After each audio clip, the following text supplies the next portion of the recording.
Hi everyone, in today's video I'll tell you how to fix auto restart problem in your device Nokia G100 and G400.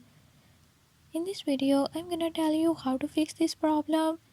Before move to the video, if you are new to my channel, don't forget to subscribe and hit the bell icon.